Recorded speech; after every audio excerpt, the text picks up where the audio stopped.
Seja muito bem-vindo ao canal Leitura Diária da Escola Bíblica Dominical.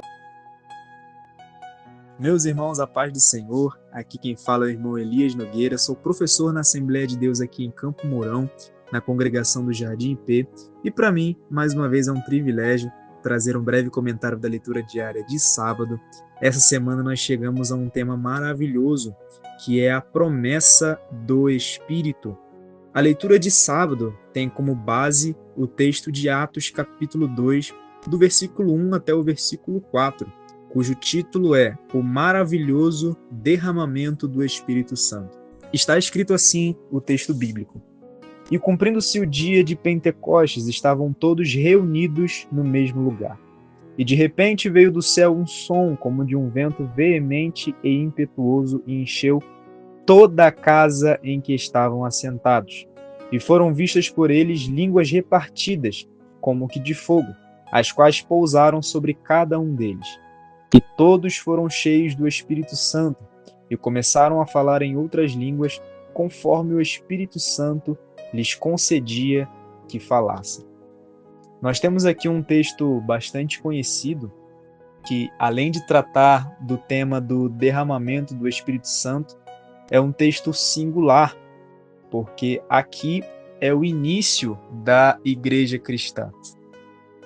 Após a ressurreição de Jesus, e Jesus ter se reunido com seus discípulos a portas fechadas, Jesus realiza dois atos entre os discípulos. Primeiro, ele lhes faz uma promessa, ou lhes dá uma ordem: ficai em Jerusalém, até que do alto sejais revestidos de poder. Como também no Evangelho de João, capítulo 20, versículo 22, Jesus assoprou sobre os discípulos e disse-lhes: recebei o Espírito Santo. Ora, esses dois atos distintos, eles nos mostram e nos evidenciam que ao recebermos Jesus, nós também recebemos o Espírito Santo. Porém, o revestimento de poder, o batismo no Espírito Santo, é uma experiência distinta da habitação do Espírito Santo na vida do crente. Mais uma vez, antes de ascender ao céu, em Atos capítulo 1, versículo 8, Jesus diz: mas recebereis a virtude do Espírito Santo, que há de vir sobre vós, e ser-me-eis testemunhas tanto em Jerusalém, como em toda a Judéia e Samaria e até os confins da terra.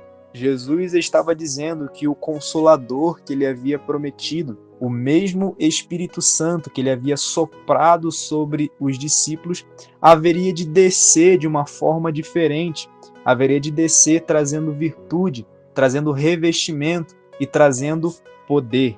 Então, 10 dias depois, cumprindo-se o dia de Pentecostes, estando todos os discípulos, aqueles 120 irmãos, estavam reunidos todos no mesmo lugar, veio do céu um som, como um vento veemente e impetuoso, e encheu toda a casa, e naquele momento todos foram cheios do Espírito Santo, e começaram a falar em outras línguas, conforme o Espírito Santo lhes concedia que falassem.